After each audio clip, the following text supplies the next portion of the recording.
తెల్లవారితే చక్రవర్తి అయి రాజ్యమునేలే రామయ్య తండ్రి మాటకై పదవిని బదలి అడవులకేగెనయా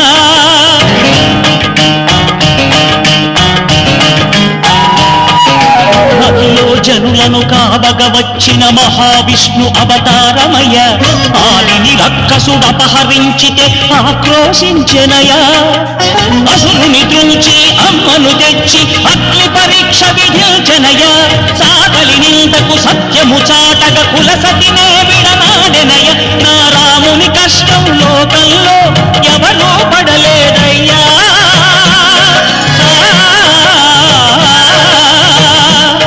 నా రాముని కష్టం లోకంలో ఎవరూ పడలేదయ్యా సత్యం ధర్మం త్యాగంలో అతనికి సరిలేదయ్యా కరుణా హృదయుడు శరణను వారికి